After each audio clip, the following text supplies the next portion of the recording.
All right, let's go ahead and get started. Welcome, everyone. This is the Valley of the Sun Waldorf Education Association, Inc. Board meeting, better known as the DMS Board meeting.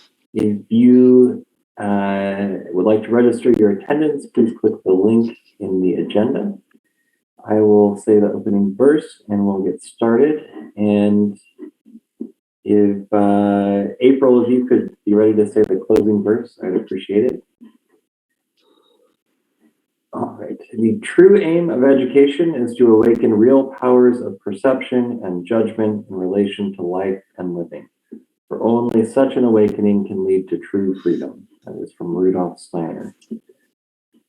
Let's go around and introduce ourselves before we jump into things. I'm Gregory Schneider. I'm the board president, and then we will start with going around with board members and then get to our guests. So let's start with Nellie. Nellie Grosenbacher, board member. Mr. Tanner.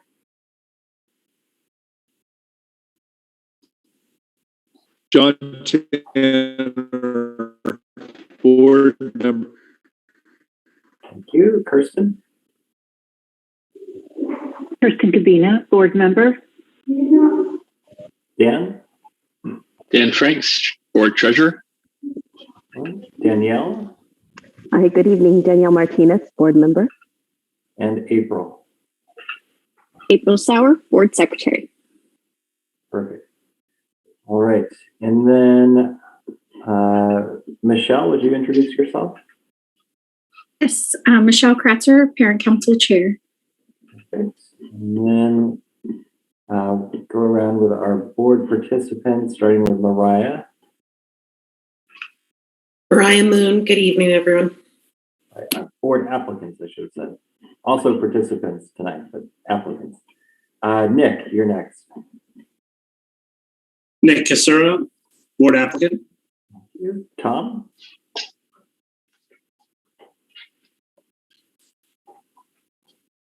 Tom Lopez, board applicant. Thank you. Blaine. Hi, everyone. Blaine Goodman, board applicant. Perfect. Andrew. Andrew Young, board applicant. And certainly not least, but last in our order this evening, we have Joan Treadaway with us, a wonderful expert on Waldorf education. I think she probably doesn't need any further introduction to this group, but for those attending, oh, I'm sorry, I see that Scott Edwards is needs to be promoted to a panelist.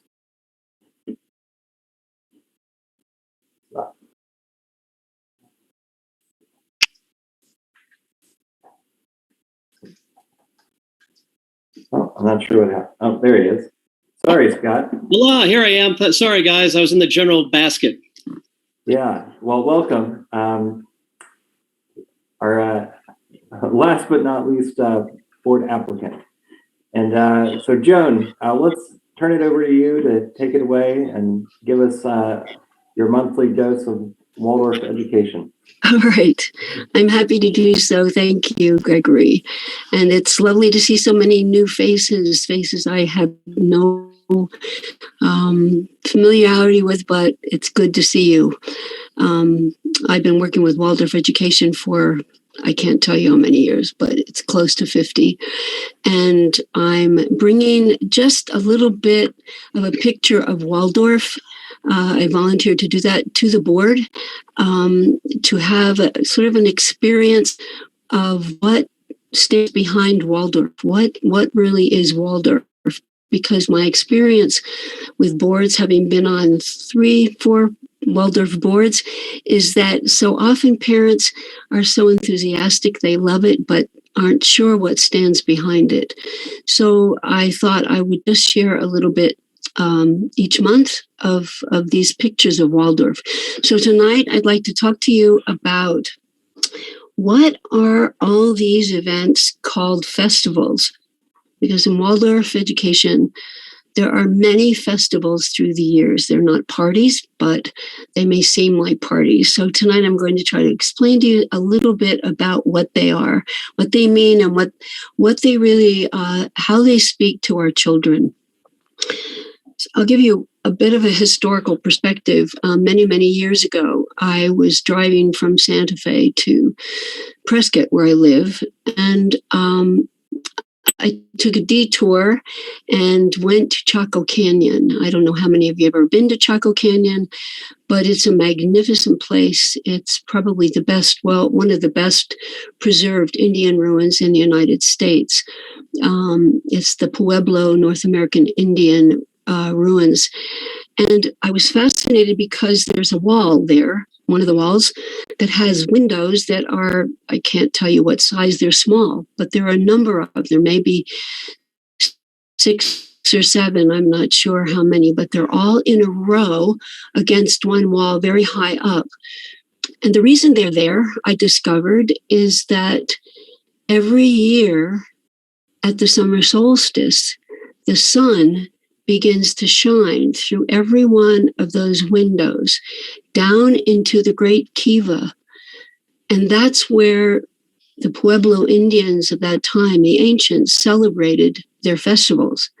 And that was their calendar. Their calendar were these windows where the summer solstice shone through and alerted them to the fact that the time had come to celebrate the coming of summer, the summer solstice, that connected them to, and this celebration, this festival connected them as peoples to their land, to the cosmos, to planting, to water, to everything that held them together as a people. So the ancient peoples had their festivals through this incredible experience of the midsummer light coming through. And one more picture, when I was a bit older, I went to England and chose to drive up to the moors and arrived at this incredible place at dusk. No one was there, surprisingly. And as we drove over a rise, there in front of me was the Circle of Stones of Stonehenge. And again, if you've ever been at Stonehenge, it's one of those moments you can never forget. Again, this is a picture of the ancients, and we don't know how it happened, but we do know that it was a place where peoples came together, where the ancients came to celebrate, where they came to celebrate their festivals, connection to the land, to each other, to the cosmos, and also to celebrate death. So we know that through the centuries, we have been blessed to have this heritage of festivals that give us the history of how we are connected as a people to the land, to each other, to the cosmos, to planting, to growing, to harvesting. And that's what those festivals were about. Those experiences remind us and help us understand more about why Waldorf Education celebrates the festivals. Because there are many festivals. I could say maybe there are 10 festivals that are celebrated through the year. Festivals tied people together. If you can think about how people came to Stonehenge, how people came to the great Kiva and celebrated together, it tied them together as a community, held them together in their relationship to the earth, this unity that came through the celebration of the festivals, through the harvest. And so that's what stands behind the observance of the festivals, the passing seasons that we are all connected to, the dancing, the singing, the food, the coming together to find something greater than ourselves, to find something greater than, that's what they did, find something greater than themselves. And now we find the same thing with our children, helping them find something greater. So there's this deep, abiding experience in Waldorf Education of how the festival life of these seasonal events brings through living examples for the children and for us, for as a community, and unites us as a community, bringing a kind of mystery and magic of these passing seasons to our children and to us.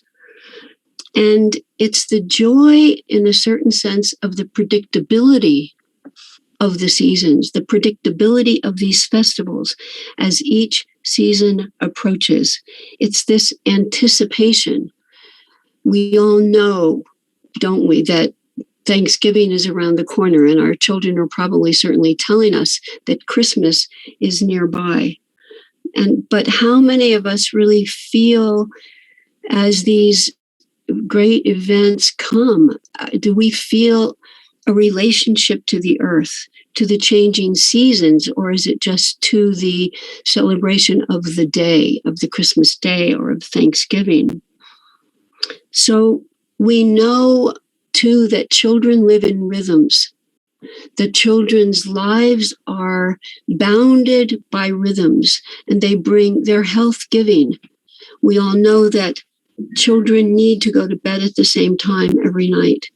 Children need to eat at the same time every day. And while that's hard in our modern culture, I'll share with you an experience.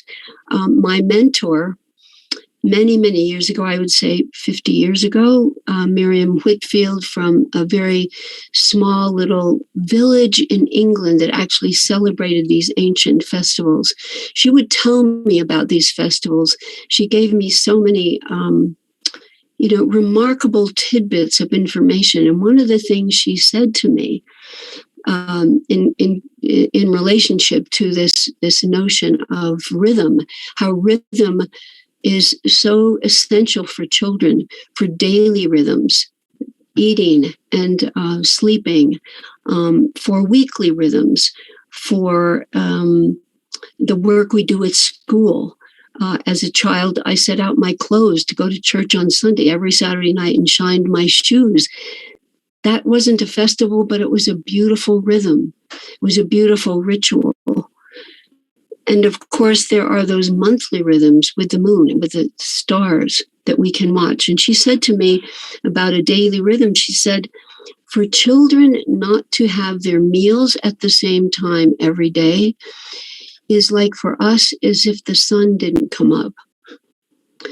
And for years, I've shared that with parents because I think there's real truth in that. She said that the children's digestive juices begin to flow around the same time every day if they're eating at the same time, which then makes their food much more digestible. Well, that certainly made a lot of sense to me. So as a young mother, at that time, I certainly tried to follow that and shared that through the years with parents and teachers with whom I worked. So we're in October right now. The leaves are falling. If you've been in Prescott recently, it's been gorgeous. These orange, gold, crimson mauve leaves falling everywhere. The air is cooling. The shooting stars came in August. The meteorite coming from the meteors coming in around August 12th. Again, another rhythm. My daughter and I and friends used to lie out on the grass August 11th and 12th to watch the meteor showers. So we know that that's a telling sign that the seasons of coolness are coming. And that's happening right now. A big change, that summer is leaving us, fall is here, and darkness is arriving. So with the darkness arriving, we have Michaelmas to celebrate as a festival in the Waldorf School. As Michaelmas arrives, it's the celebration of Saint Michael. It's a whole story, a beautiful story. And these stories live in the soul of our children. And the festival then celebrating this darkness, coming darkness. What the children do is build, the second or third graders build a huge dragon. This happens all over in every Waldorf school in the country and in Europe. They build a huge dragon, and the second or third grade build a story, tell a story to the whole school, and they play with this dragon and try to scare the children, and they're actually bringing courage to face this darkness. So they're beginning to speak about facing this darkness through through overcoming the dragon, the fear of the darkness, acting out with courage, overcoming fear, and facing the coming darkness. And you know, for us as adults, it doesn't sound like much, but for the child, it is quite an event. And if you were in a Waldorf school and saw this festival of Michaelmas, it would make your heart sing, the joy that it brings the children. This overcoming the fear of darkness, the festival of courage. And then we come around November 11th, around this time of year right now, we come to Martinmas, or it's called the Lantern Walk. And the Lantern Walk is again around the figure called Saint Martin, story of compassion, that he gave his cloak to a beggar in the darkest night. In a freezing cold night, he gave his cloak to a beggar. And the children, all the children in every Waldorf school in America and in Europe right now are making lanterns, or have made beautiful lanterns in any way that they can fashion them. And in that lantern is a little light, and it's a candle in this little lantern. And the festival is taking those lanterns and walking out into the darkness along a path that has been prepared before. And all the children in the school, accompanied by their parents and their teachers, and singing a song that I won't sing at all, but it goes something like, there's part of it that goes, can you remember it? I'll remember it. What is it? To the night, chasing the shadows away with light. Within,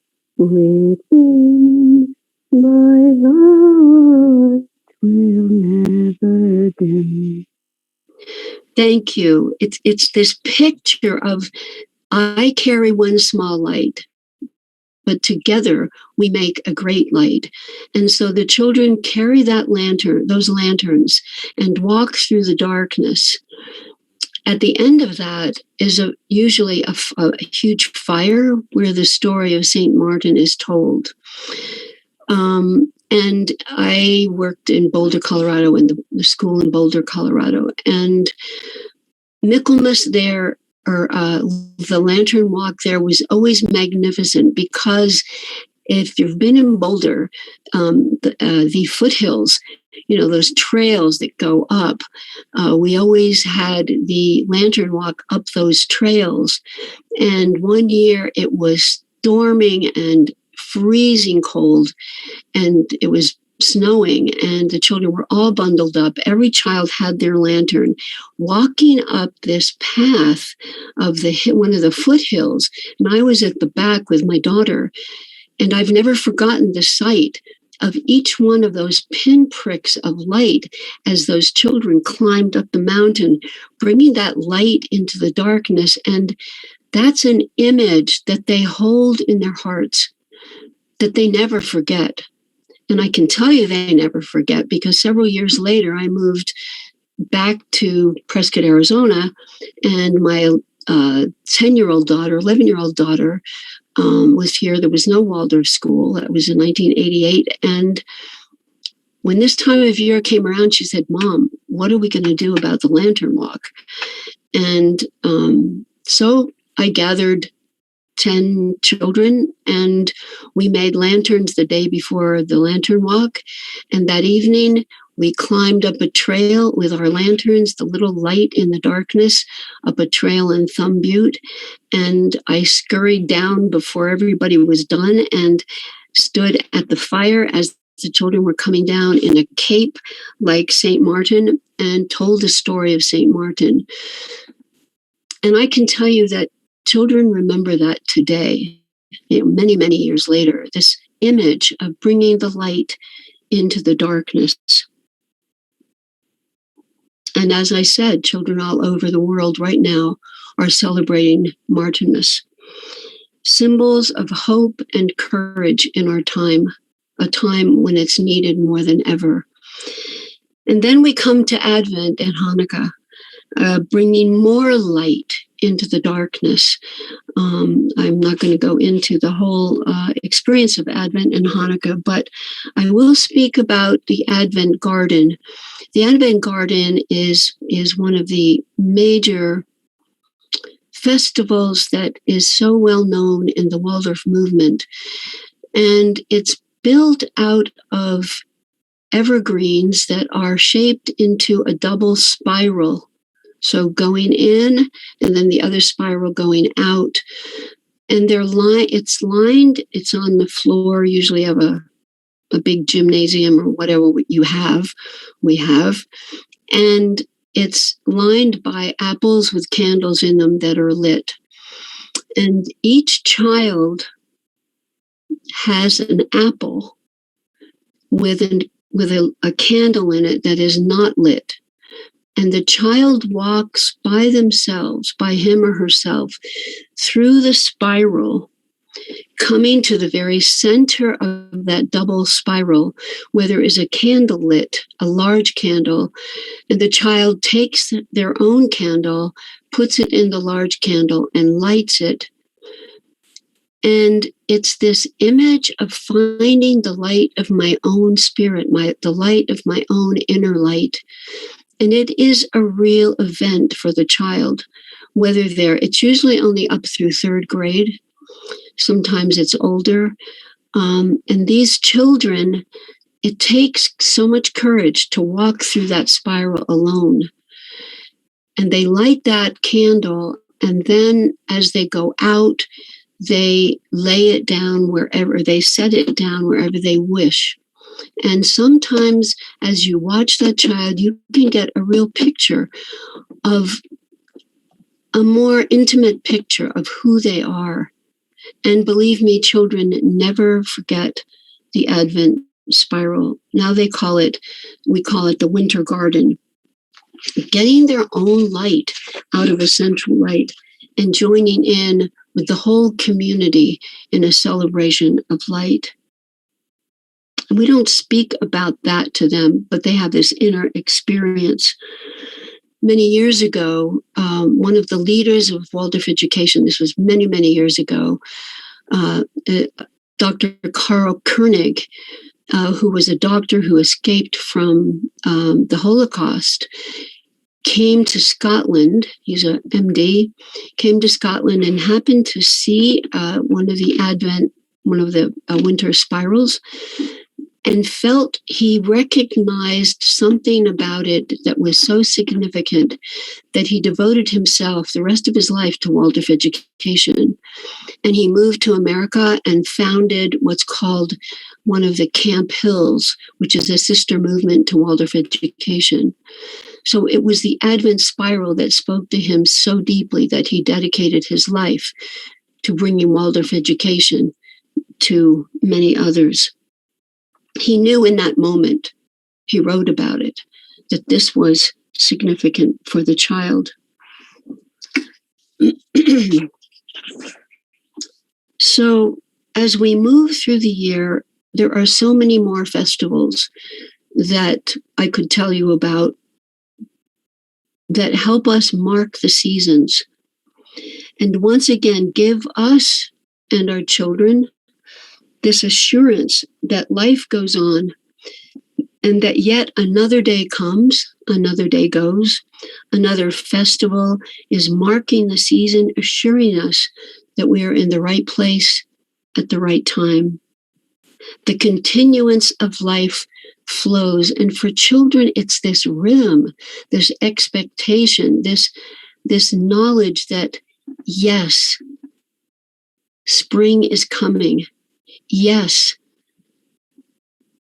October is here, and we will be celebrating Michaelmas. Yes, my birthday is coming. It's this movement around the year, an inner recognition of this joy of the festivals.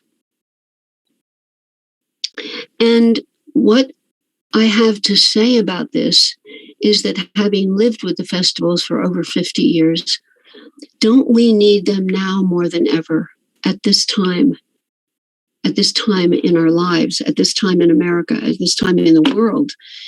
Not so long ago, we stepped into a world of incredible isolation with the pandemic, of uncertainty, a kind of starvation for all of us from our former lives, with separation from friends and family, from our routines, from life as we knew it.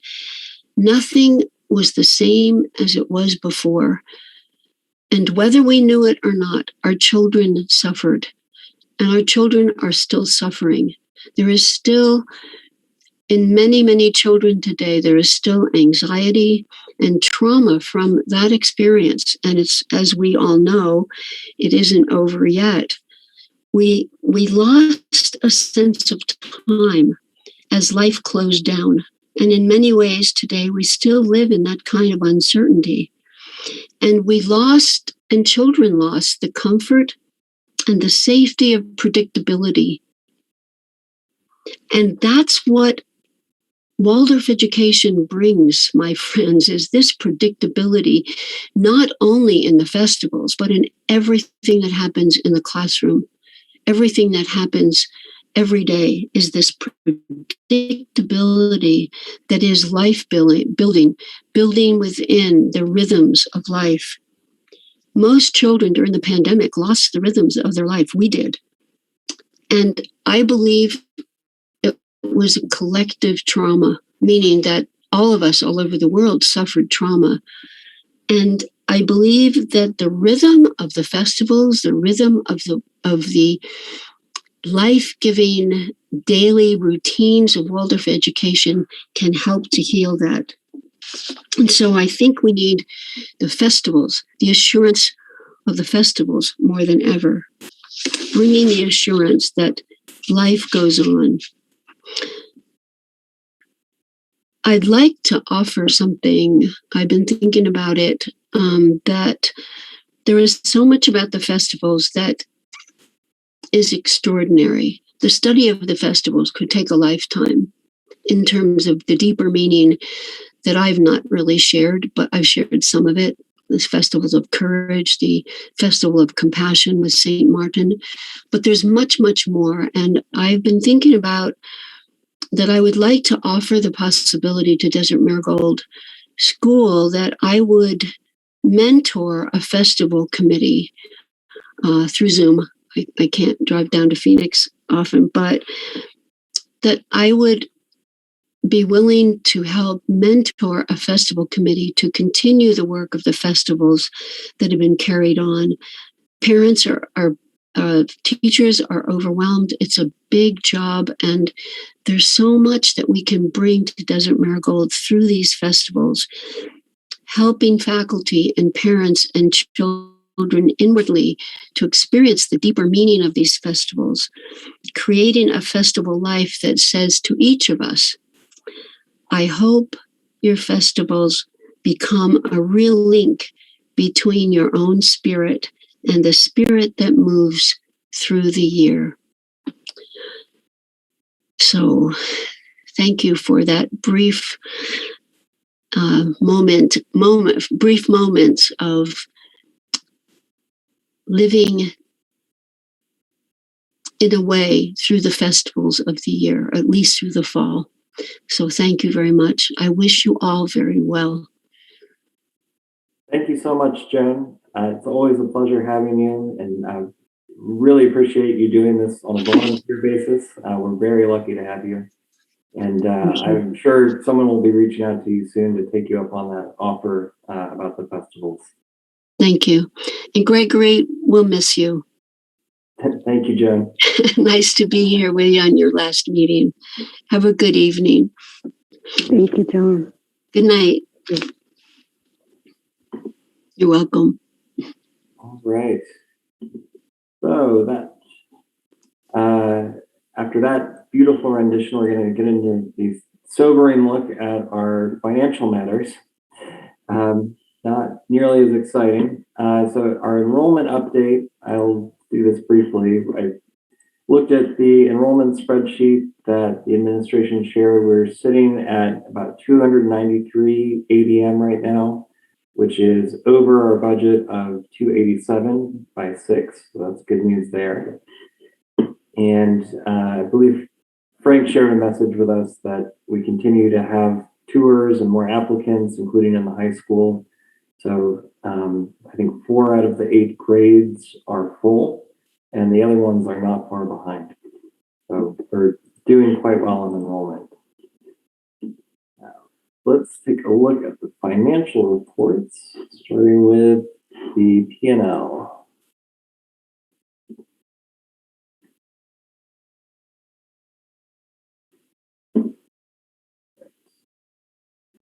All right, so this is our profit and loss for the whole fiscal year so far, starting in July through the end of October. Total income from all sources about 1.1 million. Most of that comes from state revenue, although we've gotten a good chunk from the feds this year, as well as some tuition from individuals. So then we take that and we compare it to our expenses, the vast majority of which are payroll expenses. And then we have, other expenses that go with the operational side of things. So the total expenses are about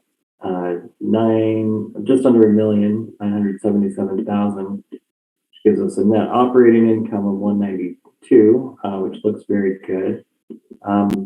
But then we have to offset our depreciation of 51,000. So net income for the year so far of 141, still very solid. Then our balance sheet, we're also in a good spot. We've got about $254,000 in cash between our checking and savings accounts. We also have some additional money due from the federal government and from the state, which brings our total assets up to about 547,000 in liquid assets, I guess I should say. And in our fixed or illiquid assets, we have the land, buildings, vehicles, that sort of thing, less depreciation. And that's about 2.1 million for total assets of just under 2.7 million. Then we take a look at our liabilities and equity. We've got our accounts payable, that would be vendors. We have got some credit cards that as people charge expenses through the month, we pay those off every month. So this is just kind of a glimpse into where they stood as of the end of October. Then of course we've got payroll, printer lease, that sort of stuff. And then our long-term liabilities, which are our mortgages against the property, which we've used for various things over the years. So putting all that together, our total liability is 1.4 million, plus our retained earnings, net income brings us up to just under 2.7 million, balancing out with this first sheet of the total assets. So any questions about our P&L or balance sheet? I have a question to Michelle. Is she getting the parent council report that you wanted, Michelle, and in the format you requested? We did get a second email, or we did get the budget, but I think it still had it. It goes all the way back to 2018 or something like that, like when Aspire took over. So it's really confusing to get the information. I think April was looking into it. I can't remember from the last email. I had emailed her, and then what she responded with, I knew wasn't what we normally got, because there was a time when Priscilla was sending it to me and I was forwarding it to parent council, and I just knew that wasn't what you guys were normally getting. So I did respond to that saying, generally they get a report that looks exactly like what the board gets, but I didn't hear anything after that. But I'm happy to check in again if you'd like me to. That would be awesome. Thank you. Okay.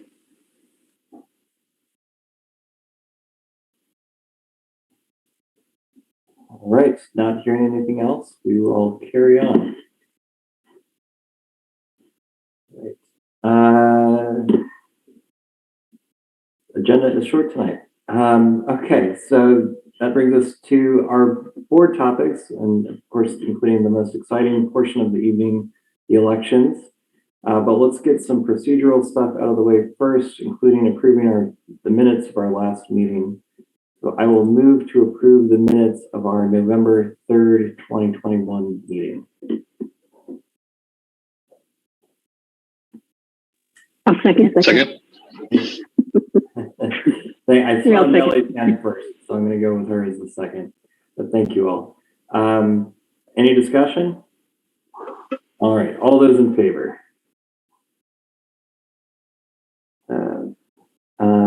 Okay, that's everybody but Mr. Tanner in favor, it looks like.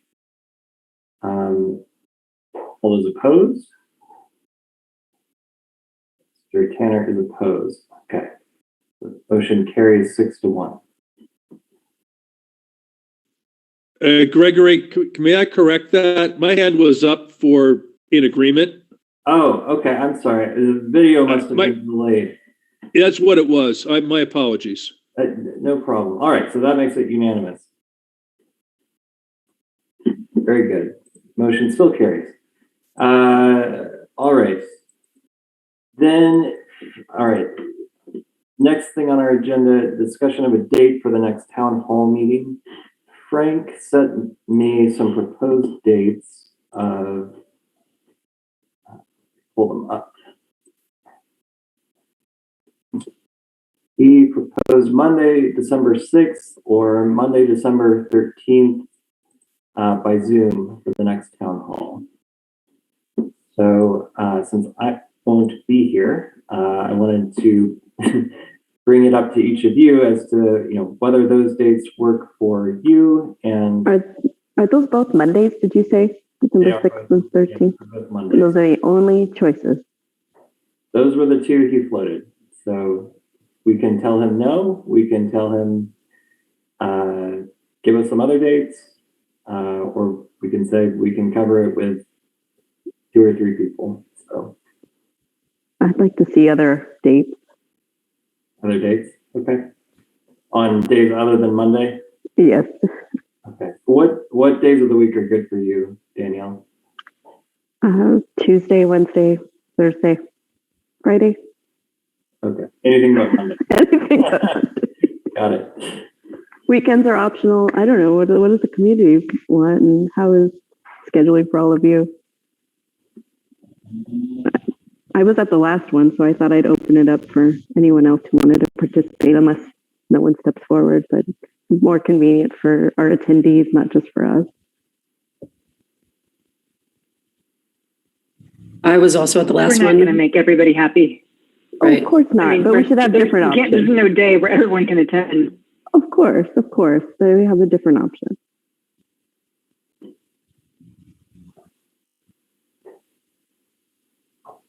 All right. Well, I'll tell Frank to try and give us some other dates that aren't on Monday, and then maybe the board officers can figure that out offline outside of a board meeting once you guys get those dates from Frank and can set it. I don't think the board needs to bless when the next town hall is going to be, but it's really more a matter of coordination. Can we make sure it doesn't interfere with parent council's meetings? I'm trying to remember if winter fair meeting is a morning or evening on the 6th. And then parent council's actual meeting is the 14th, but it's in the morning. I don't know. It just feels like a lot of meetings for parents. Yeah, I'll pass that message along, Michelle.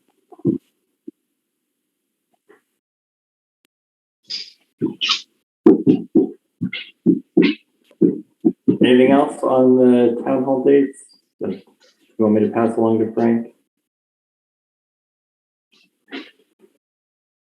Okay. That brings us to our second round of interviews with our applicants. And Ben, I'm so sorry. I brought you in at the very last second. So thanks for raising your hand. And I'm sure the technical errors were my fault. So Scott and Ben, thanks for bearing with me, and for everybody else for that matter. So this is really just a open-ended opportunity for board members to ask follow-up questions of all of the candidates, specific candidates, or to not ask any questions. It's up to the other board members.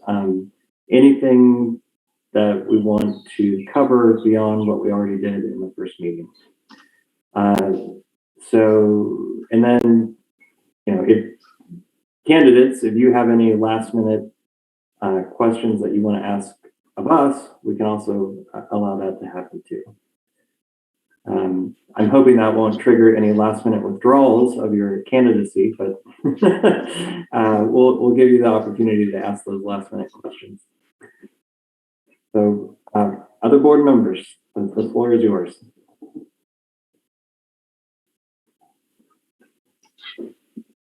I'll jump in since I know I'm going to be typing furiously. So before I'm behind on that, I'd love to know the service that you're most proud of that you have already done at DMS. And we'll go alphabetically, and I don't know what that is because I don't have a list. So you guys are adults, you can figure it out. Well, I guess if we're going by, is it last name or first name? I'm on either end. Go for it, Andrew. All right, I'll take the floor. I'll tell you, I had a fantastic opportunity with my oldest child to be involved with the medieval festival. I got to volunteer for that. I think it was one of those, we talked when Joan talked about festivals, the importance of that, just the whole community gathering. And even though I wasn't there the whole time, I was able to join in and participate with the cooking, with the kind of behind the scenes to keep that festival going. I love getting into character. We actually, dressed up our whole family. Everybody was involved. definitely something I took a lot of pride in, and I try to volunteer at quite a few events. I was just recently at the last Halloween festival, and we just try to take a lot of those moments to spend it with our child and kind of help him develop in that sense. And so it's kind of ironic Joan brings up the whole festival issue, because it's probably one of the things that I really enjoy and has had the fantastic opportunity to be a part of. I think I'm next. Hi, everyone.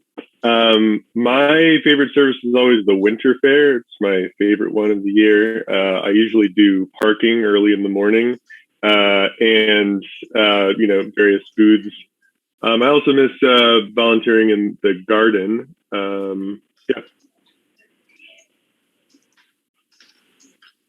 I think that's me. So a couple things, a lot of the stuff that I've done, I've really helped my wife a lot with, because she's there all the time and volunteers quite a bit. So I consider that I guess it would be a indirect volunteer effort. I do work out of town a little bit, but I've participated at the different fairs. Obviously, building the dragon, the first go around when my daughters first went there was pretty cool. Things like that. So, but a lot of it is at home with my wife when she's doing her different things. So.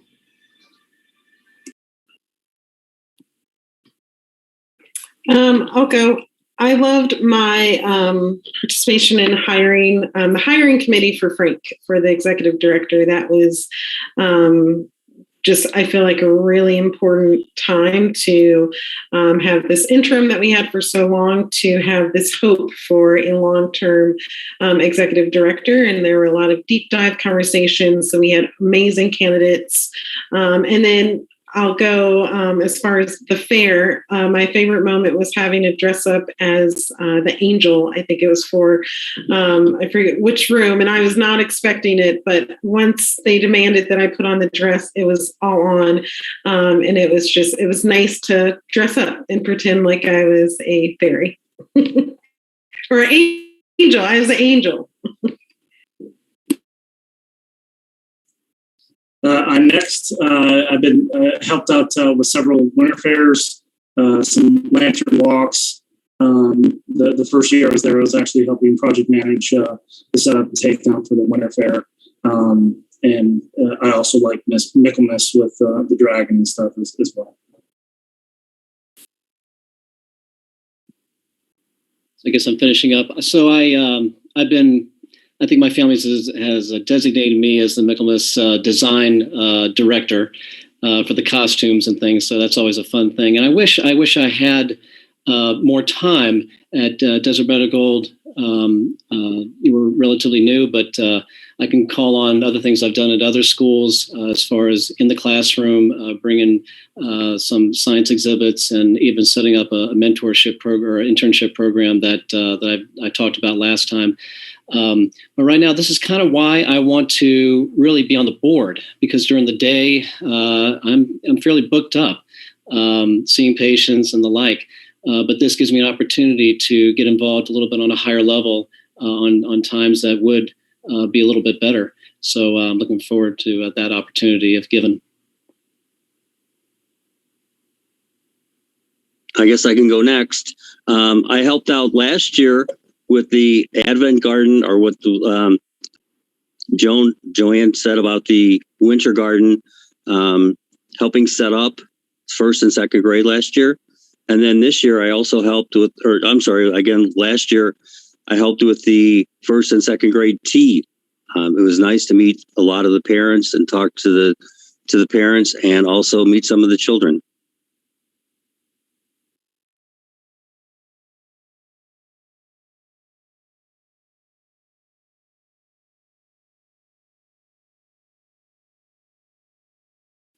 That's everyone.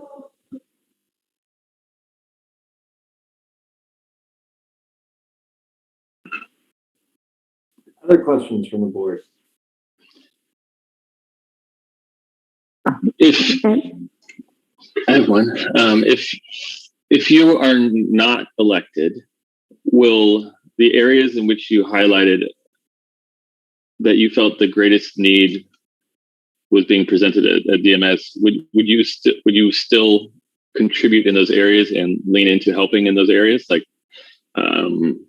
in either an official advisory role that we might set up or some sort of volunteerism, I guess. And I would also start just alphabetically. Let's keep it simple. Yeah, I've always been able to participate in things like that. If I'm not elected, I certainly like to still have a voice at a higher capacity, be a little more involved in some of the committees that may be going on, especially with a lot of the lifestyle change I've had. That opportunity of time is kind of with me now, whether I'm on the board or not. And particular this last year, I've been able to really focus a little more on that, be a little more active. So, if there's other committees to move forward, it's definitely something I'd be interested in, especially if it's things I'm advocating for to move the school forward. I guess I'd need to know what that looked like exactly, but in short, yes. Yeah, I agree. I think, bringing my skill set isn't just for the board, it's to really fulfill the potential of the school. And that's why I originally wanted to apply to the board. So that's a yes for me. That's a yes for me as well. I've helped a couple times after the contemplation session that we did of sharing kind of policies or best practices that I use for my agency to the school. So I would be fully willing to support whatever need the staff as well as board needed. Yeah, I'd like to say yes as well. Really what Joan said, really it's about the kids and their spirit, right? Bringing these festivals and things and committees and leading those. And that's ultimately, I think, why we're here. I would just also, excuse me, go ahead, Nick, if you're still. I would still also contribute. I've done that before where I've given ideas on the 99 pledges. I've also given another one to the board members. And then I would also continue when I find corporate ideas, such as the Harbor Freight for tools. Harbor Freight gives away free tools to schools. I suggested that also, but I would still continue to give those suggestions to the board. So to the best of my ability, I absolutely will. The only thing out of everything we talked about, consultation, education, would be, I think I'd be a little bit more challenged from the grant aspect. I think donors would like to have a little bit more confidence in my ability to control that money a little bit more than just an outside source, but I'll do my absolute best.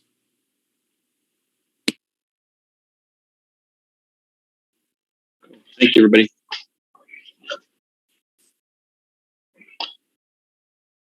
I have another question. How many board members do you think the board should consist of? Alphabetical. Starting with Andrew, I'm just going to keep picking on you. Sorry. That's okay. I'll take it off, I guess. As far as how many board members, I do think that it's quite a few right now. I love the diversity, though, and the fact that we're in a position that we can really all come together. I think that it's a lot of voices and sometimes can bring a lot of difficulties with voting when it comes to locking down a decision. Ultimately, I think there needs to be an offset just so we always have some kind of standard voting. But as far as what's currently going on, I think that we're just in such a good position. It would be kind of nice to see this diversity of skills coming together to really push this school to the next level. So I really wouldn't change anything right now, but maybe as things progress or if we expand to kind of limit that so it just focuses more on a few folks versus too many voices. As far as the amount, 7 to 9 maybe good. I don't know. I think 7's a good number, but I like to keep it on an odd number. It starts kind of pushing it a little more when you get more hands in the pot. I emailed the board about this actually. I would say 7. I was pretty convinced by Frank's arguments at the last board meeting. I think the two things that are real factors in a much larger board, well, I guess three things. One, that meetings are going to be much longer with the big board. Second, that there's more likelihood for dissensus. And then finally, I guess, larger boards, in my experience, have a tendency to become advisory rather than executive boards. And this board does need to be an executive board. So for all those reasons, I would say a small board and 7. Yeah, for me, I think, when Frank was speaking last interview period, I think the number 9 stuck in my head. I think you do have a lot of good applicants, listening to everybody kind of explain their backgrounds and their experience, over the years. I think that, and I don't know, maybe you have this pool all the time, but there's a lot of different backgrounds that could hopefully push the school forward in a positive way. I think the meetings, they can be efficient even with 9. That's just my opinion.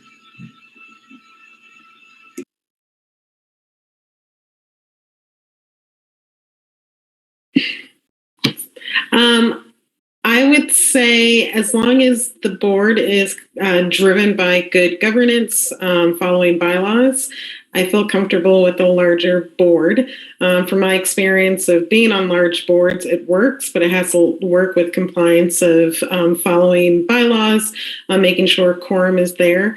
As far as time allocation, I would again say it's depending on the management. My board meetings that I now attend and that I facilitate are 90 minutes, and they're 15 to 20 board members.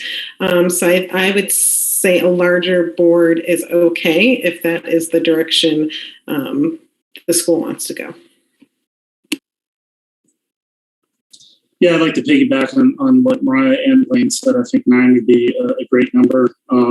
But again, 11, between 9 and 11, we are a nation that has a bunch of diverse people, different skills, and we do have the ability to be able to come together and make decisions quickly. I don't think that, even have a couple more people on the board would make it that much more difficult. So I think, 9 to 11, again, having that odd numbers is very important. So I guess I'm focused more on what people have to bring to the table than the actual quantitative number. I think that, the board needs to look, obviously everybody right here on the Zoom has a lot to bring and a lot of qualifications, a lot of experiences that are unique and can offer something, obviously. But I think the board needs to be reflective and see what are their needs. They can't afford redundancy. And I think all the concerns that everybody raises about having a larger board is absolutely valid. I think a lot of the things, I think it's been said before, can be mitigated. For example, the long meetings, just have the board members do their homework beforehand, so it's not a catch-up session. Little things like that could be tweaked, I think. But ultimately, not the number, but really the board needs to reflect and see what their needs are.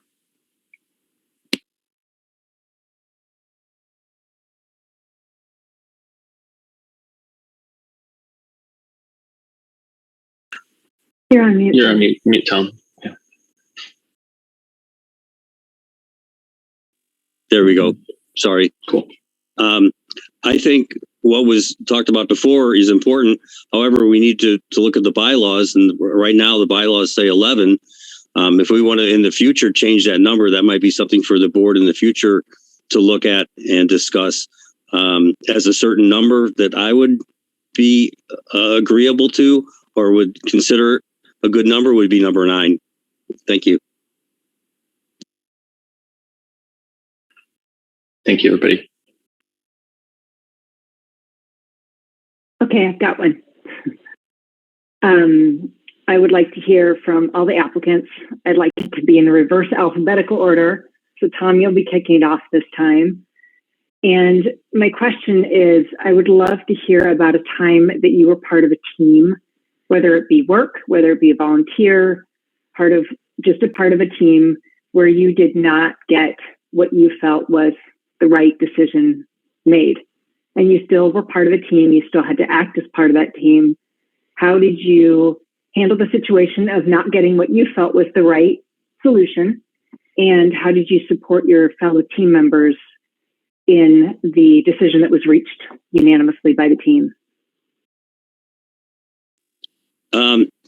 That happened a lot to me in retail. 35 years in retail, there's a lot of things that you try to accomplish, and as a team in management, you have to first agree to those terms before you are able to bring it out to the other associates and the other employees. Probably the biggest issue or thing that sticks in my mind is when I worked with Best Buy, I was asked to go into a store where the inventory team wasn't up to par. There were certain goals and standards that the company had set, and this particular inventory team wasn't doing it. So when I went in, obviously I'm the person that everybody knows is going to try to clean it up, and I met a lot of resistance to my changes and to what I wanted to accomplish. The easiest way that I have found through my years is explaining the whys to people, either on as a team in a group meeting or individually. I've done both, where you explain to the people why we're doing this.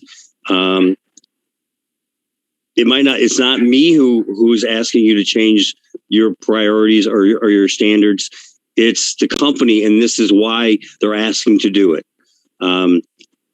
If I didn't get that through talking to one person individually, or a group, I would again get the person who was having the issue with what I was trying to accomplish and pull them aside and talk to them and ask them open-ended questions about why they are not there to accept what I'm trying to bring and what their reasoning is and why they don't want to be part of the team.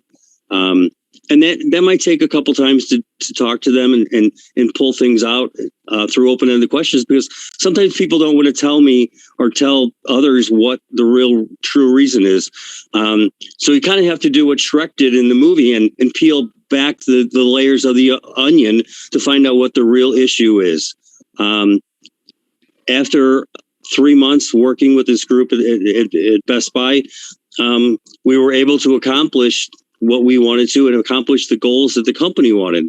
And that's probably the one thing that sticks out in my 35-year career in retail is that situation that I had at Best Buy. Thank you.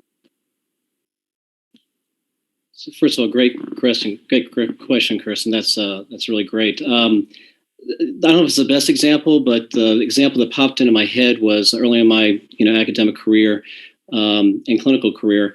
I had the initiative to create a division in a level one of the largest level one trauma centers in the state under two competing departments that absolutely were at odds with one another. So I had two teams I had to work with, and at that point, to make a long story short, this was not going to happen unless I advocated and allowed one of the departments to take control of it with their representatives, which essentially would have me lose, control of it as well.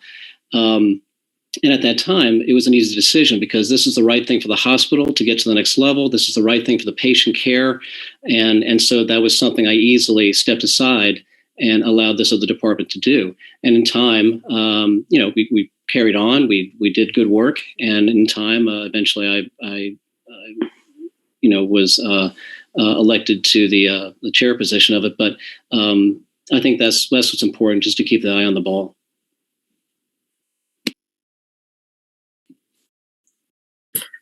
My experience that I'll share is when I was a new executive director and also a new mom. I put forth with my board a bring your baby to work policy, and they squashed it. It was this personal, very intimate moment within this governance that was very professional. And so I had to make that choice to separate that it wasn't personal. It was policies are preferences and preferred choices of how one should run their agency. So I had to champion of being squashed by this experience, but still realizing that they did not hate me.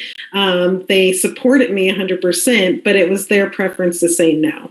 And I was able to still today have these amazing dynamic relationships with this group that really impacted this moment in my life and how I ran my agency at the time that I could not get back, and that was okay.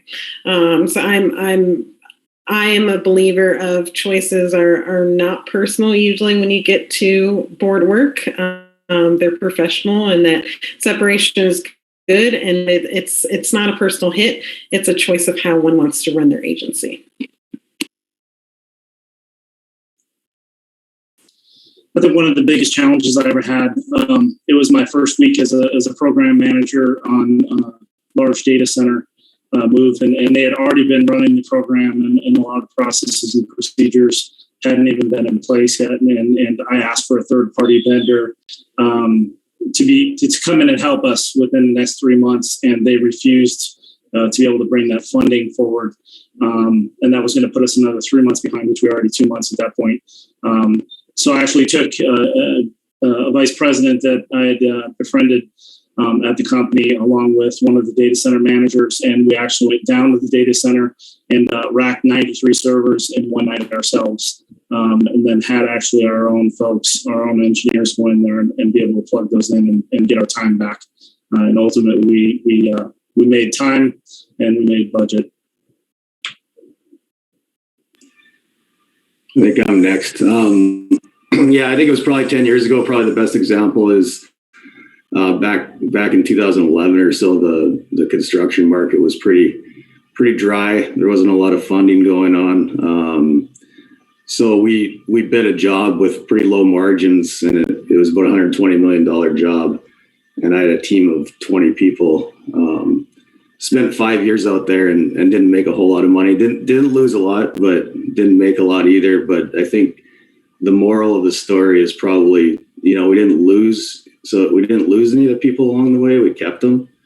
And we ended up after that kind of springboarded into, where we're at now with my program and having a good, healthy book of business. So it was ultimately a success at the end of the day.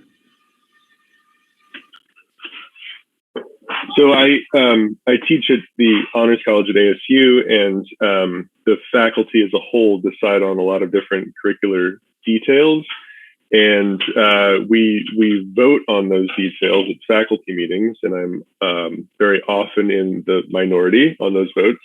And those are votes that do constrain my own teaching, my own course design, different aspects of the class. And as wrong as I think they might be at the time, I believe in democratic governance and respecting the will of the majority when it comes to decisions like that. And I think for the most part, like those little details can be worked through, and we're stronger for having a divergence of opinions and freely expressing them than all trying to just tamp them down.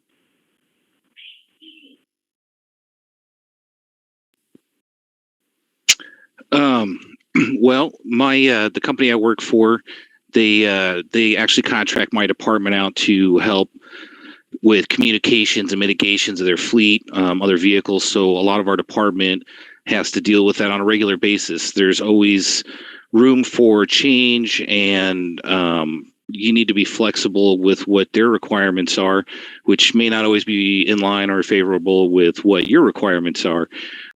So it happens on a regular basis, whether it's internally or externally with outside customers or within management and rules. In particular, last year, I had to kind of find efficiency on how their communication between two of our companies through their systems. Things were a little disconnected because of the whole COVID thing and everybody working from home at that point. So it was kind of a new process for everybody. Our accounts had worked with each other for many, many, many years. And kind of working through things, I designed a whole training guide and even offered our services to come in and train as a third-party vendor on how to better communicate with their system and ours to prevent a lot of what's going on. My corporate approved it. Everything was on the up and up on our side. I even had many advocates on their side as far as trainers, departmental heads that were willing to back that as well. But unfortunately, when it came to the corporate logistics, they just didn't feel that that was necessary from us and wouldn't allow us to do it. Now, it was really upsetting because it could have improved everything, but you kind of work with what you get.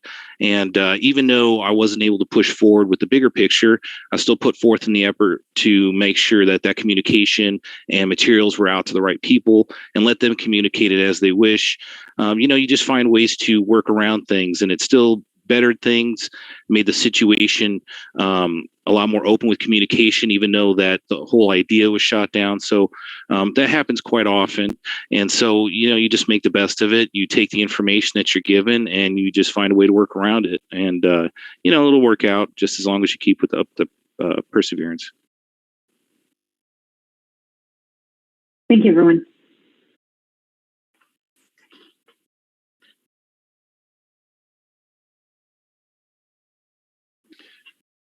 This is almost like an interview question, but what's a way, I'm going to ask it anyways, I guess.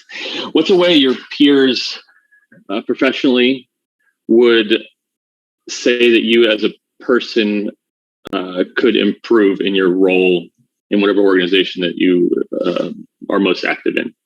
I know that a lot of you are active in many organizations, so you just can pick, but just looking for, I'll leave it at that. And reverse alphabetical. I'm just going to follow on Kirsten.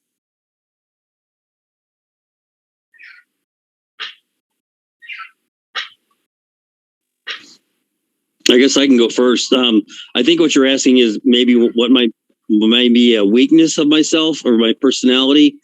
Well, more like what other people would say about if asked. So kind of, but more like a little more nuanced than that. Like you're like, it's not even necessarily, so it might be something that you don't consider a weakness, but they do. And I'm just curious it's always interesting what in other people's heads about you.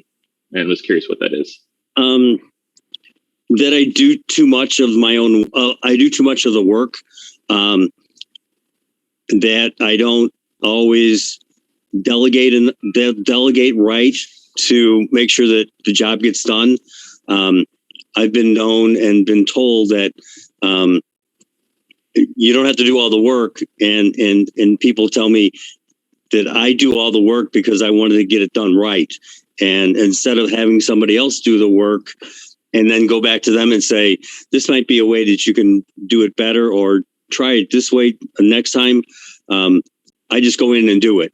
And I have to backpedal and delegate it out and then follow up with that person to see if they did it right and how they did it. And I've been told that I do too much of the work and I should delegate it out. So Dan, if this is the interview, I'm supposed to say, well, I work too hard or I pay too much attention to detail or that kind of thing. I'm really hoping, yeah. So, but if I'm being honest with myself, really, I think honestly, reflecting on it, my colleagues would say that I probably could do better in the patients department in terms of the process unfolding. I tend to go pretty hard at things that we want to get. And, and I think, and even today, I still struggle with that, but I've actually tempered it quite a bit by bringing in other people and listening to them and kind of pacing myself a little along those lines.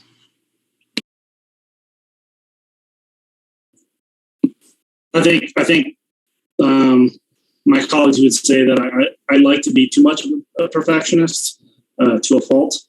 To Tom's point, even when I did servers, right, I just decided to do it myself. With the command center last year, we had Bio 1000. We had, several people that I could have called to help. And I felt that I had the process perfected for our command center, which we actually chased the race car satellite and then send it out to all of our pit crew teams. And I actually was on the call for the last 21 hours of the race without sleep. So.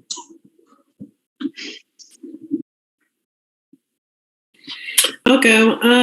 I think my staff and people that work with me they're super annoyed that I distract, meaning I like to over assess. I'm a believer that stagnation of policies or how we do something, someone's saying, if I ask, why do you do this? And they say, well, we've always done it this way. That's not acceptable for me. And I really believe that, especially within leadership, you always have to do constant self-assessments, making sure that you're following an actual rhyme and reason. But for people, I could see how that can be annoying, of always having to not necessarily reinvent, but definitely be super reflective in what you're doing. Yeah, I think it's a common theme. I get to do 360 reviews about once every 2 years, it feels like. So I think the delegation thing, which I finally figured out after 14 years, it's helping me out quite a bit. But that was one of the main comments, which goes back to perfectionism and, why don't I just do it myself? Things like that. So I think that's pretty common that some others said, but that was one of the main comments. So. Everyone has colleagues that really like them, by the way. I guess my weakness is just I'm open with my opinions and could probably afford not to give them so much.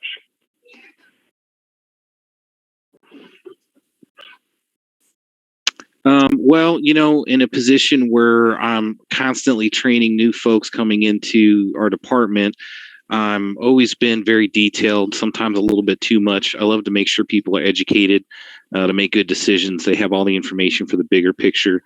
Unfortunately, that doesn't always translate to everybody else outside of that. And sometimes I can be a little over detailed because I just like to make sure everybody's, I'm a perfectionist about making sure everybody's got the information and details they need. So yeah, I could definitely work on dialing that back. But, I always felt it was a strength because I love to just be, very into whatever's going on and making sure I'm aware. But yeah, there are times I definitely need to dial back the detail. It can be a little too much.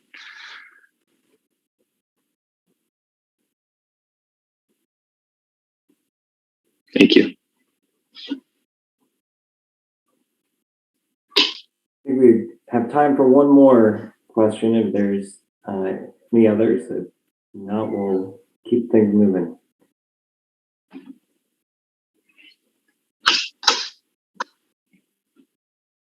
All right. Oh, okay. Go ahead, Daniel. Go ahead. A very quick question. Can any of our applicants name one of our objectives from our bylaws, please?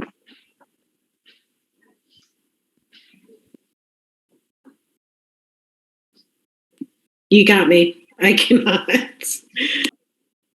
Danielle, I'm not sure I could answer that question successfully. Well, then let's be grateful this was the last one for you tonight. So there's an A, B, C, and D. Anyone else care to answer? I think I'm paraphrasing, but I believe one of them speaks to the community as I'm losing the words, but it has to encourage Waldorf education throughout the community. I'm a little bit off on it, but I know there's something about presenting Waldorf education to others and also trying to build Waldorf education in other communities. Thank you, Tom.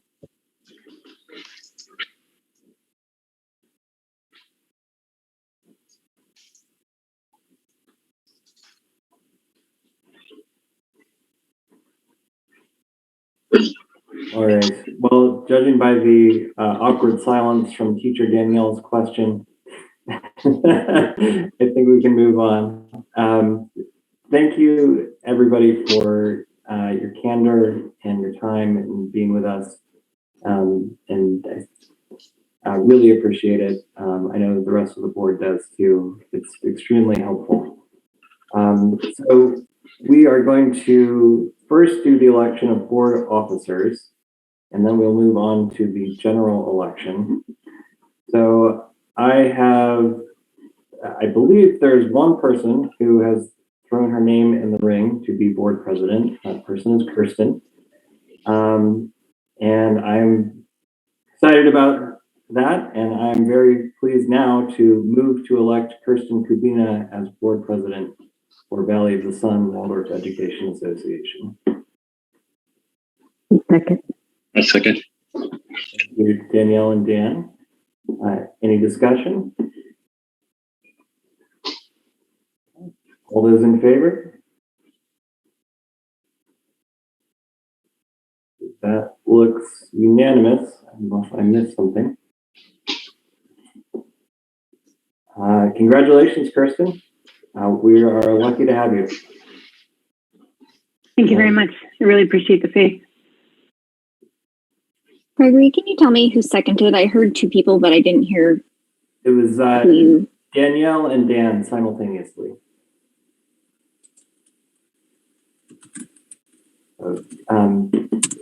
Kirsten, you've got a lot of work ahead of you, but I know you're more than up to the task.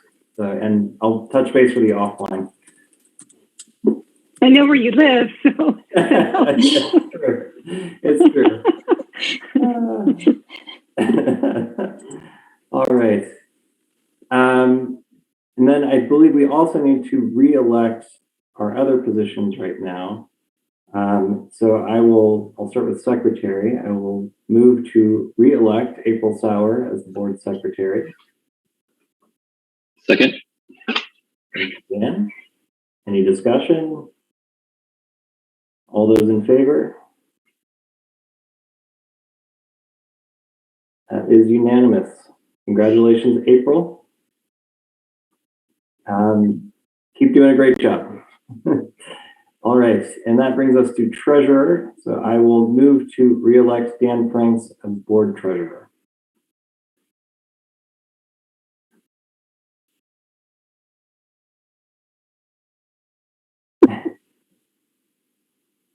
I'll second.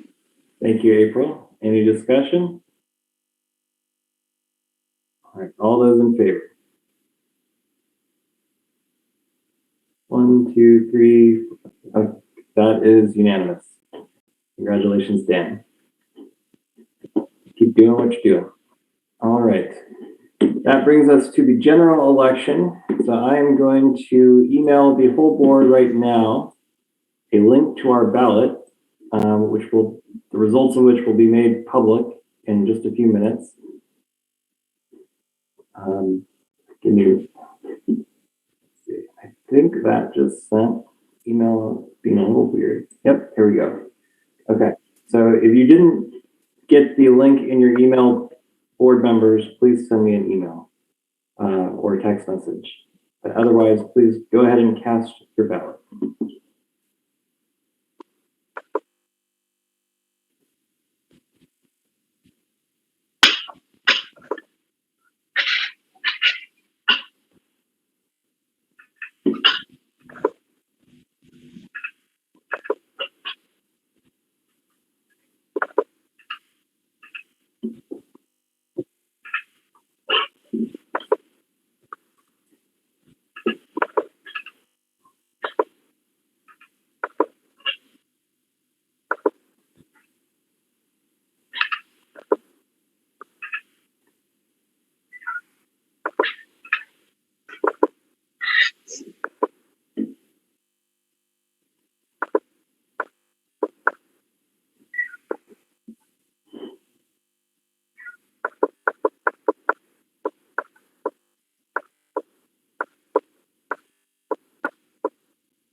I like that we had a choice of who to choose in the drop down. I chose everybody. Submitted 5. We are waiting for one more response to roll in.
Okay. We have everybody's responses in. I am going to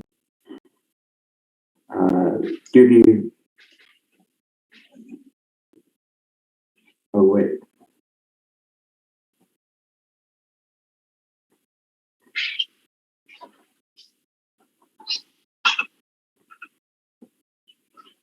Oh, hold on one second.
You can tell it's time for me to go because I forgot that Mr. Tanner's term is up in the same time as mine, and we need to have a vote to keep him on the board separately, I think, than the ballot that we just did. And it's, I think, fair to do it that way because a re-election term is for 1 year versus a new election, which is for 3 years. So apologies for this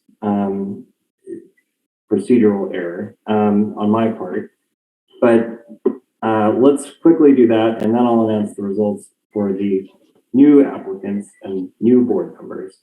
So I will move to re-elect John Tanner as a regular board member for another 1 year term. Nellie, thank you, Nellie and Dan. All right, any discussion? All those in favor? That is 6 votes abstaining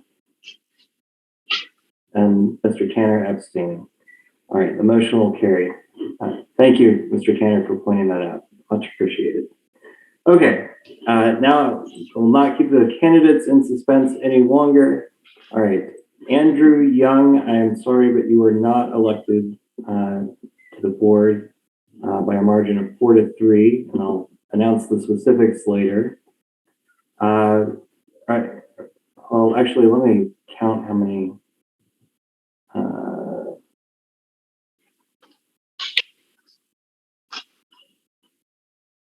Okay. Yeah, we're not going to have a second round. There were 3. All right. So Ben Tong, congratulations. You were elected to the board by a margin of 4-3. Blaine Goodman, I'm sorry, but you were not elected by a margin of 5-2. Mariah, congratulations. You were elected to the board by a margin of 4-3. Nick Chizura, sorry, but you were not elected by a margin of 5-2. Scott Edwards, congratulations. You were elected by a margin of 4-3. Sergio Elixavide, apologies, but you are not elected by a margin of 5-2. And Tom Lopez, apologies, but you were not elected by a margin of 5-2. So since the 3 new board members are lower than our margin of 11, we don't need to do any second round of ranked voting. So welcome, new board members. Congratulations. You've got your work cut out for you, but it's very rewarding. So we will be in touch soon with all of the paperwork that you have to fill out and get submitted to the charter board, and all of these things that make you official. Right. That brings me to the last part of our agenda, which is a statement from me, and it's a statement of thanks and gratitude to all of you for everything that we have done over the last 3 years that I've been on the board, but more specifically over the last year and a half or so. We have, these are the things that we did, and it's hard for me to believe that this happened in this very short amount of time. But we fixed the school's finances. We got a Paycheck Protection Program loan, and we fixed our financial woes. We are very well in the black, and in doing so, we repaired our relationship, a 20-year relationship with RSF Social Finance, our principal mortgage lender. They call us an A+ relationship right now. That is way different than what they viewed us at a year ago. We survived a 5-year interval review from the charter board. At the same time that we had turnover with our executive director. We did that. We pulled it off. Speaking of that, we hired a full-time executive director in Frank Marizio, who has been just a boon to the school. I can't thank all of you who served on that committee enough for your endless hours that went into that. Thank you, especially April for leading that search, and Mariah, I know you participated heavily in that too. Thank you. We handled and continue to handle COVID to the best of our ability. I'm happy that by and large, our board has maintained respect and dignity and to each other and to our community on this incredibly difficult issue. It doesn't take much Googling online to find videos of board meetings and that are just ugly. And we, by and large, totally avoided that and have kept our school open for the vast majority of COVID. And our kids are still learning. So thank you. We've approved all kinds of projects with the ESSER money.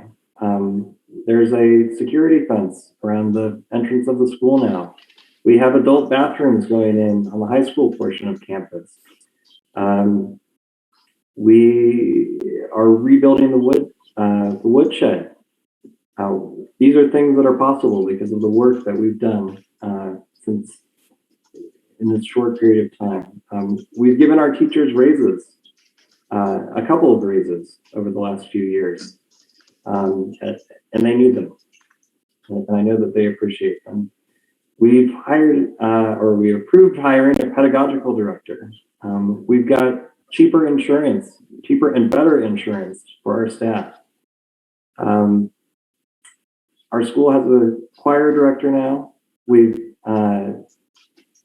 finally did the contemplation exercise that people have been asking for nearly 3 years, and we've made changes. We saw one of them tonight in the form of Joan speaking to us. So, and then we started town halls again, and by nearly all accounts, those are appreciated and well received. Our board membership has been pretty stable over the last year in a way that it was not for the 2 years that preceded that. So we have done that by working together as a team. And we've expanded our membership. When things got tough, people left and we were down to 5. I'm really happy that after tonight, we will have 9 board members. I think that is a great sign of strength, a great sign of the many people who are willing to contribute to our school, and just the tremendous value that each of you bring. So, I really can't thank each of you enough for your time and for letting me lead you through this past year. It's been an honor, and I will be available if any of you have a question or want to talk to me. That's old and new board members. So thanks very much, and congratulations to all the new board members. And with that, I will move to adjourn. Thank you, Mr. Thank you. Thank you, Gregory. Thank you, for your Gregory. service.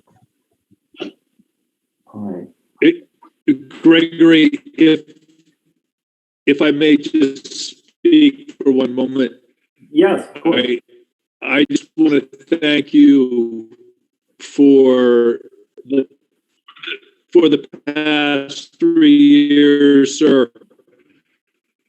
I've been at the school quite a long time, and those were some of the most dangerous years and most difficult years that we've ever experienced. And I really appreciate your keeping a level head during very volatile times, and being very fair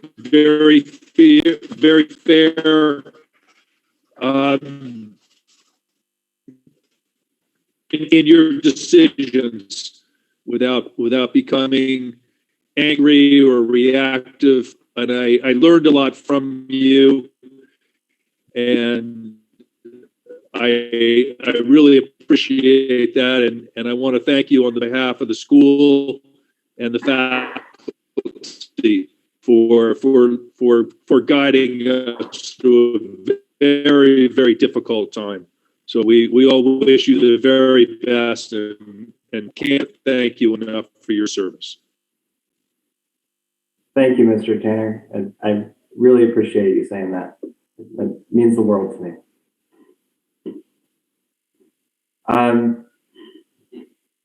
And I just realized although I shared the split of the votes, I didn't read into the record who actually voted which way for our new board members and the other candidates. So let me do that quickly before we adjourn. All right. So Gregory, don't we also have to accept the something? Was that helpful? Yes. You're welcome. Yes. Yes. So why don't we do that first? All right. So I will move to accept the results of the votes cast for board members this evening. Okay. Thank you, Dan. Any discussion? All those in favor? That is unanimous. Motion carries. Okay, so all right, so for Andrew Young, Nellie was a no. It's gonna take a minute. Kirsten was yes. April was yes. Dan was yes. Danielle was no. Gregory was no. Mr. Tanner was no. For Benjamin Fong, Mr. Tanner was no.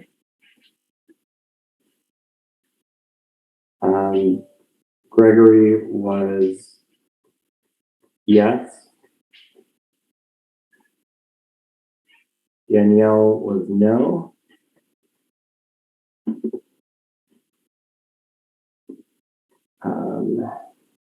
Dan was yes. April was yes. Kirsten was yes. Nellie was no. Okay, and for Blaine Goodman, Nellie was yes. Kirsten was no. April was no. Dan was no. Danielle was yes. Gregory was no. And Mr. Tanner was no. For Mariah Moon, Mr. Tanner was no.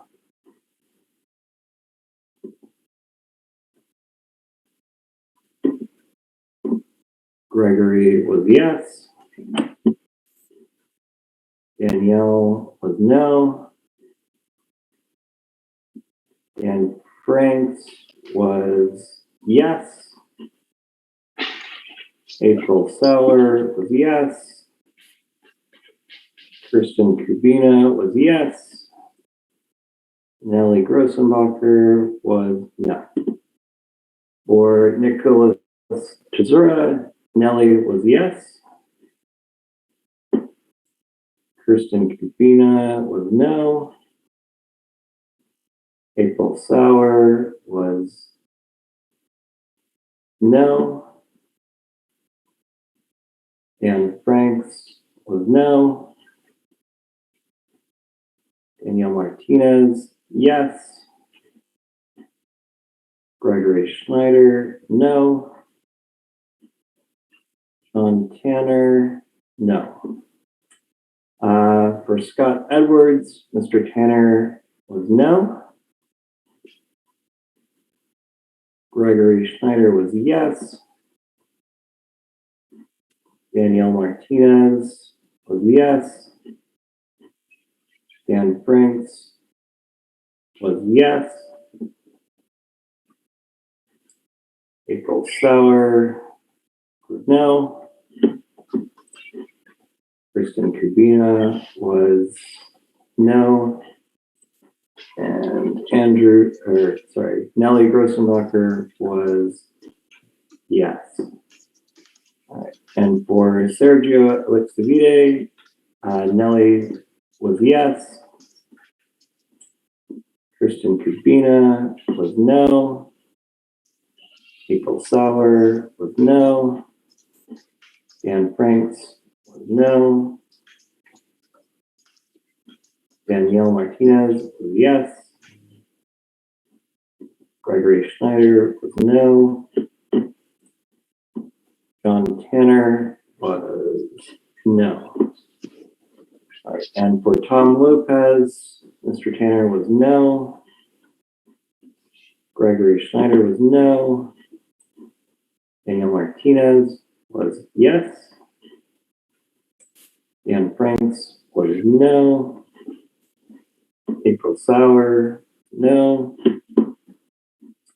Kristen Kubina was no. And Nellie Grossenbacher was yes. All right, thank you for bearing with me through that, everyone. And April, I'll send you I'll share the form with you, so if you need to double check any of that, you can see it all. All right, so thank you again, everyone. It's been a pleasure. congratulations to all the new board members and officers. And I will try again. Oh, go ahead. I was just going to say we actually officially need to vote on adjournment, but I think you're doing that right now. Yes. So I will move again to adjourn. Thank you, Nellie. All right, any discussion? All those in favor? That is unanimous. And April, you could read the closing verse for us. The most important tasks for humankind today and in the future is that we should learn to live together and understand one another. If this human fellowship is not achieved, all talk of development is empty. Rudolf Steiner. Wonderful. Thanks, everyone. Have a good night.